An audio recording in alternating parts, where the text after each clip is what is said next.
Antwane Juice Wells is coming back for another season here in Columbia, and the reasons for his return might not be as simple as you think. You are Locked On Gamecocks, your daily podcast on the South Carolina Gamecocks, part of the Locked On Podcast Network, your team every day. Hello, Gamecock Nation, and welcome back to the Locked On Gamecocks podcast. I'm Andrew Lyon, the host of this podcast, and also a staff writer for Gamecocks Digest over on SI.com. Thank y'all so much for making the Locked On Gamecocks podcast your first listen or watch for your team here today. We are free and available both on YouTube and wherever you get your audio podcasts daily. Today's episode is brought to you by Prize Picks. Go to prizepicks.com/lockedoncollege and use code LOCKEDONCollege for a first deposit match up to $100. Daily fantasy sports made easy. South Carolina got some welcome news on Monday night as wide receiver Antwane Juice Wells, who was widely expected to make a significant impact for the Gamecocks in the 2023 season before his season was derailed by injuries, made the announcement that he is going to be returning for the 2024 season here in Columbia. It's a massive deal for this football program for a variety of reasons, especially, of course, at that wide receiver position. And we're going to do a deep dive into a bunch of different facets of this entire decision throughout today's show. But we're going to start off with what this says about a bunch of different people in South Carolina's football program. Because if I were to ask you what your opinion was on why Antwane Juice Wells came back in the first place, you might say one of two things. One, you might say as well, I would imagine that his draft stock was significantly impacted by the injuries he suffered this fall, and therefore Juice Wells is coming back because in a way he kind of had to because of his draft stock getting hurt. And I would agree with you to a certain extent. And there are also some other people that would probably say, hey, I'm sure that the NIL package that he got wasn't all that bad, maybe to return for another season. And while I don't know for certain, I probably couldn't argue against that point either. But I will also say that I think that there are a few key people in this football program that played a role in Antwane Juice Wells' final decision to return for another season here at South Carolina. And the first person that I think of here is offensive coordinator Dowell Loggains. Now, when Antwane Juice Wells made his original decision to come back to South Carolina for another season this past offseason, a reason for that was because of the plan that offensive coordinator Dowell Loggains had both for him and star quarterback Spencer Rattler. And it was going to be a picturesque type story for these two guys in 2023. Dowell Loggains was going to come in and rectify a lot of the issues that this offense had back in 2022 under their old offensive coordinator. Spencer Rattler was going to, put up big numbers in the passing game. Antwane Juice Wells was going to become one of the best receivers in all of college football. And the two were going to go on to the NFL and be first-round draft picks, make millions of dollars overnight, and change their lives and their families' lives subsequently forever. But unfortunately for Juice, it did not work out that way. Injuries, of course, pretty much completely derailed his entire 2023 season. He hasn't played a single snap since that Georgia game back in week 3. But there is a silver lining to Juice Wells sitting back at home and watching this team throughout the rest of this season. It has been the fact that he has gotten to see Dowell Loggains' offense from a bird's eye view and also see how he is using these star players, the best players on the offensive side of the ball here for South Carolina. And Loggains, I think it's fair to say, especially considering the limitations of this unit this year, has done a great job of showcasing the talent of Spencer Rattler and Xavier Legette, by far the two best players on that side of the ball. So I have to imagine that the idea of going into that offense next year, maybe having the kind of impact that Xavier Legette had in 2023, really was a big factor in Juice Wells' final decision. Another person that this decision speaks highly of is LaNorris Sellers. Now, obviously, we don't know officially yet who the quarterback's going to be once Spencer Rattler probably moves on this coming off season heading into 2024. But if we had to guess right now, I think it is fair to say that the quarterback of the future here in this football program is going to be LaNorris Sellers. And I will admit, one of the big reasons why Juice Wells came back in the first place, besides, again, the possibility of playing in this Dowell Loggains offense, was the fact that Spencer Rattler was going to be coming back as well. And again, the two were supposed to just absolutely go off this season and then go on to the NFL. Once again, obviously, did not work out that way. And I have to admit, with Spencer Rattler likely leaving here very soon, I was starting to wonder over the past couple of weeks, is there a chance that Juice Wells actually transfers out of the program? Because his buddy, number 7, is now gone. A big reason why he came back out of the door. And instead of dipping, basically, and going to a different program where, again, you could just link up with another proven star quarterback at the college level, Juice Wells is staying, and in my opinion, that says a lot about what he thinks about LaNorris Sellers and his game and his potential. If he had some potential concerns about LaNorris Sellers and his ability to get him the football consistently, who knows? Juice Wells might have not made this decision. But apparently, LaNorris Sellers has shown him enough in practice and in the sparse appearances that he's made this 2023 season that Juice Wells has enough faith in him to come back and essentially say, I trust you're going to get me the football when I'm back on this field in 2024. Says a lot about what he thinks about LaNorris Sellers. That should not go unnoticed with this entire storyline. And then obviously the last thing is, it says a lot about Shane Beamer in this program. Last offseason obviously was a rough one for Shane Beamer in the transfer portal because they lost a ton of key players on the offensive side of the ball, especially Marshawn Lloyd at running back and Jaheim Bell at tight end. And again, no matter what your opinions are of those guys, the way they left, the fact that they left in the first place, etc., you have to acknowledge that, both of those guys were really talented players that left voids on this offense to some extent. And, Shane Beamer, he went through a bit of a rough year this year. This program went through a bit of a rough year. No matter what happens the rest of the way, there's no getting around that. And sometimes when the going gets tough, again, especially in this new era of the transfer portal, some guys might think that, I'm going to go to a better, more stable situation with a different program. But Juice Wells is not doing that. He believes in Shane Beamer. He believes in what they are doing here. And that is why he is coming back. It's not just because of one thing, maybe such as NIL or his draft stock getting hurt, although I'm sure that probably played a role as well. It is in my opinion, a multifaceted decision where he took into account a bunch of different things from the coaching level, the player level, everything. And Juice Wells felt like the best decision was for him to come back in 2024. It is already being overused, the expression that South Carolina basically just got a 5-star recruit. In this case, though, it is 1,000% true.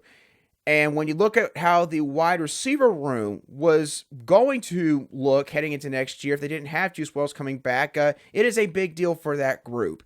And we're going to dive into that aspect of this decision a little bit more in just a few moments right here on Locked On Gamecocks. Today's show is brought to you by LinkedIn Jobs. Now, as a small business owner, you want to be 100% certain that you have access to the best qualified candidates available out there. So, for example, you don't want someone who has no understanding of electrical currents to be an electrician, and you certainly don't want someone who's never worked out beyond their PE classes back in school to be a personal trainer at your gym. If you're having issues finding the right people for your small business, then I would highly recommend that you check out LinkedIn Jobs. All you gotta do is add your job and the purple hashtag hiring frame to your LinkedIn profile to spread the word that you are hiring, and utilize tools like screening questions to filter through the viable candidates. It's why small businesses rate LinkedIn Jobs #1 in delivering quality hires versus their leading competitors. Because LinkedIn Jobs helps you find the qualified candidates that you want to talk to faster. Post your job for free at linkedin.com/lockedoncollege. Once again, that's linkedin.com/lockedoncollege to post your job for free today. Terms and conditions do apply. Welcome back to this Tuesday edition of the Locked On Gamecocks podcast, where we cover your team every single day. And as always, I really do appreciate each and every one of you everydayers who always make the Locked On Gamecocks podcast your daily choice, whether it is on YouTube, watching us, or whether you are listening to us wherever you get your audio podcasts daily. Either way you intake the show, thank you, thank you, thank you.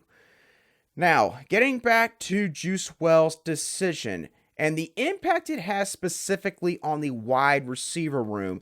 This room looks much better now than it would have without Juice Wells heading into next season.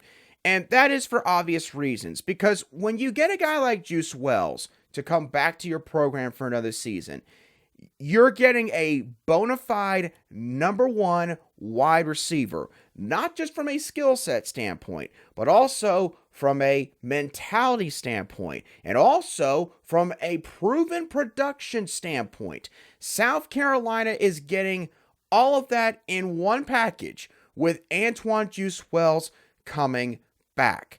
There are very few receivers in the SEC this next year that are going to be able to say that they have got all of that. Juice Wells can say that. He is an all-conference level wide receiver. He is a potential All-American type wide receiver. And LaNorris Sellers now, he has got himself a future NFL player at that X position in South Carolina's offense. So that alone is a really big deal for this wide receiver room.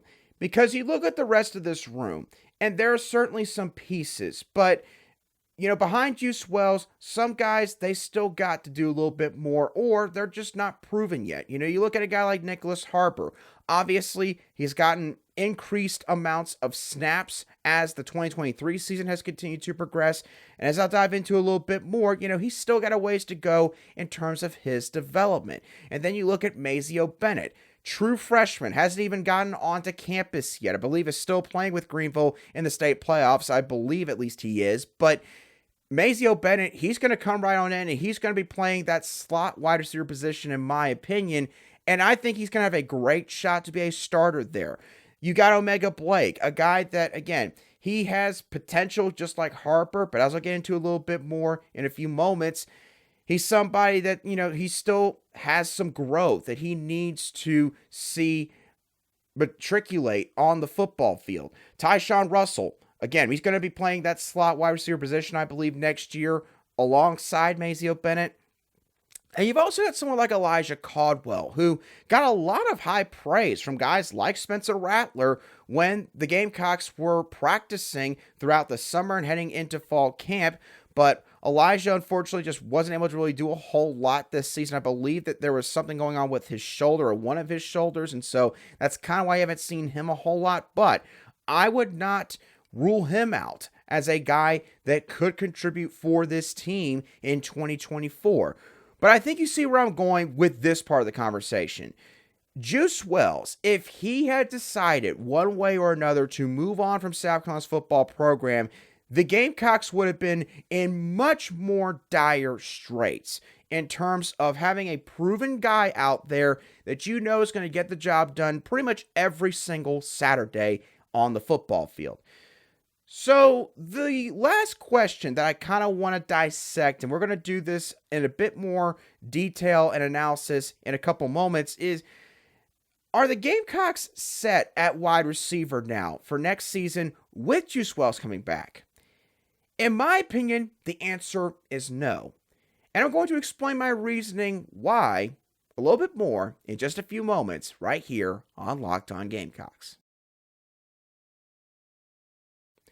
Today's show is also brought to you by Prize Picks. Prize Picks is really simple to play because you can make your picks and submit your entry in less than 60 seconds. Quick withdrawals, easy gameplay, and an enormous selection of players and stat types are what make PrizePicks the #1 daily fantasy sports app out there. The great part about this time of year is the fact that the Detroit Lions are going to be playing a game on Thanksgiving Day, and this year they're taking on a fellow divisional foe in the Green Bay Packers. And because of the Packers' inability to stop the run and how much play action is involved in NFL offenses, I think that Detroit quarterback Jared Goff is going to throw for more than 250.5 passing yards against this Green Bay defense. Do you agree with my pick? Are there other games that maybe you want to check out?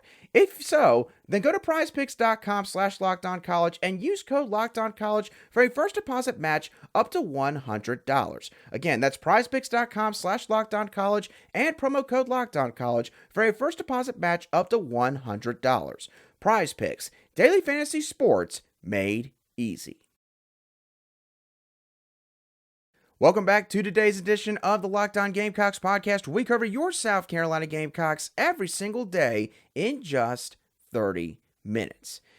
Now, I asked the question just a couple of moments ago of whether or not South Carolina was now pretty much good at the wide receiver position because of Juice Wells announcing his return for the 2024 season.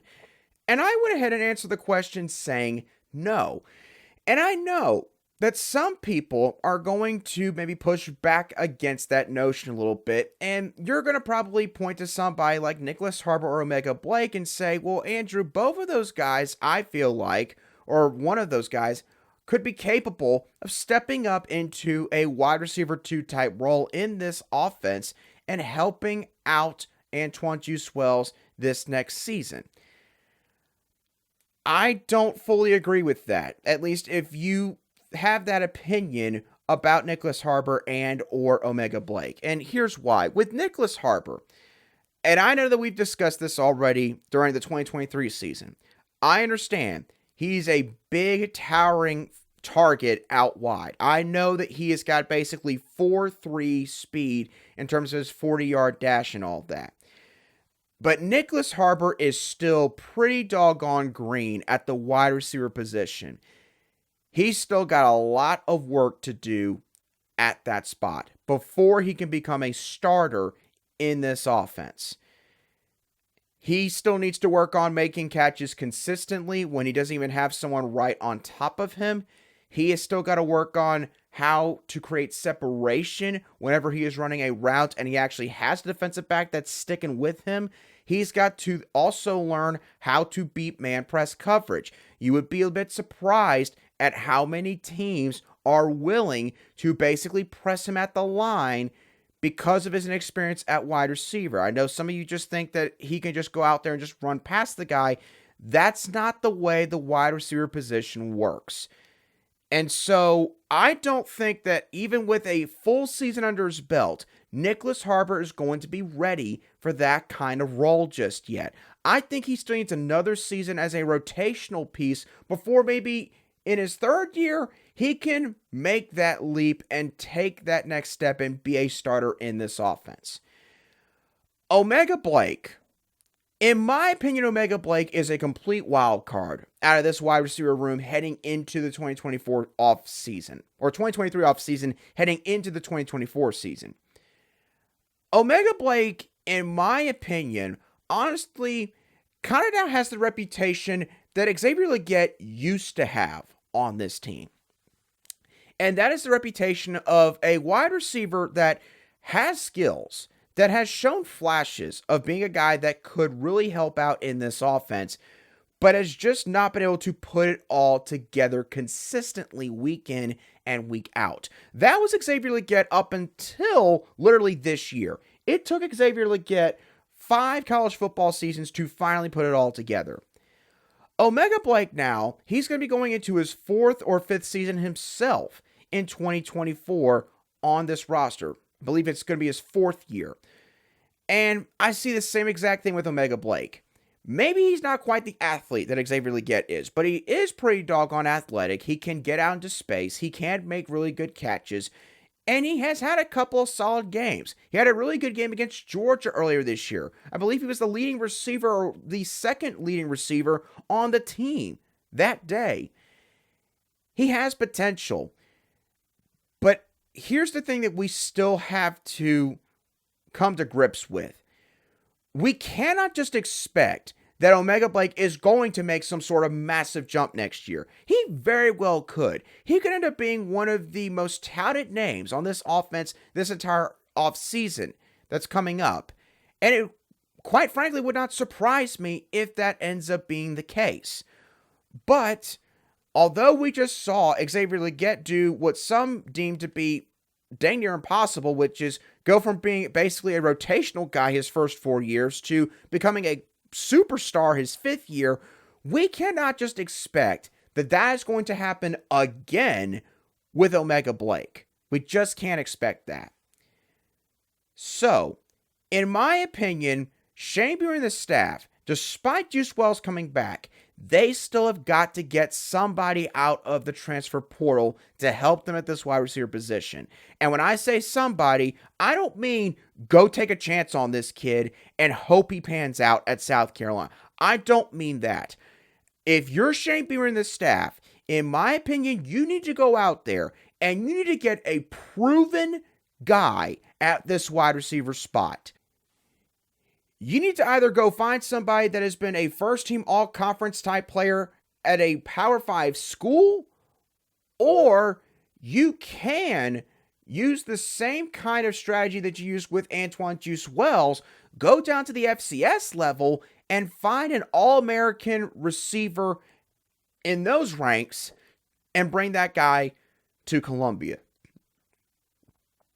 At wide receiver, you can get away with doing something like that because plenty of really good athletes at these positions slip through the cracks all the time, at the skill position specifically. You need to find yourself an outside wide receiver in terms of their body type. You need to get somebody that is 6'1" at least or taller and 200 pounds or more.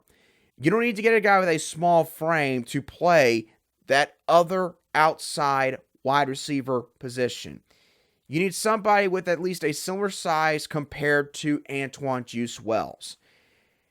And in terms of this player's skill set, I think Shane Beamer and this staff need to get a good route runner, but a guy that also has the kind of speed that can take the top off of a defensive secondary. The reason I say that is because I think that South Carolina, for the first time in a very long time, this is an offense, once again, that can pride itself on explosive plays. They've already done it in the 2023 season, and that is with minimal weapons, quite frankly, at the skill positions, and an offensive line that has been a complete mash unit this fall. That offensive line is going to be better. This receiving core, in my opinion, could take a minor step forward, depending on, again, the guy you get out of the transfer portal in this upcoming cycle.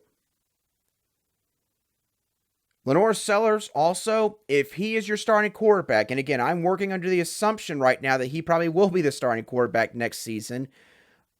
LaNorris Sellers is a guy that can just throw up bomb after bomb after bomb down the field. 50-plus yards, 55-plus yards. So get him a guy that all he's got to do is just throw it in stride and put it in a spot, and the guy can just catch it right in the breadbasket and just waltz his way into the end zone for 6. Get him a guy like that. Now, I understand that there might be jokes made about this and saying, well, Andrew, those kind of guys don't grow on trees, and that is fair. But I do think that receiver is a position where you can find also some quantity here, along with some quality. And the other thing is, you don't have to get a guy that is a surefire number 1. You just got to get somebody that can be the Robin to Batman. Batman in this case being Antwane Juice Wells. You have your man. You have your wide receiver 1. Now he just needs a complementary piece to go alongside him to take some pressure off of these other guys and also give LaNorris Sellers another weapon that he can use in this offense in 2024. So, big deal that Antwane Juice Wells is coming back to Columbia for this next season, but it does not mean that the Gamecocks are done at that position as far as talent acquisition is concerned. So, With all that bearing in mind, what are y'all's thoughts on Antwane Juice Wells coming back for another season? Where do you think this leaves the receiver room? Do you agree that South Carolina needs to get another guy out of the transfer portal? Or do you think the Gamecocks can stand pat at receiver for this offseason? Let me know down below in the comments section if you watched today's show on YouTube, or shoot me a direct message on X at @ALion_SC if you listen to today's show on an audio podcast app. But as always, thank y'all so much for tuning in. Have a great rest of your Tuesday, and I'll be sure to catch y'all on the next show of the Locked On Gamecocks podcast.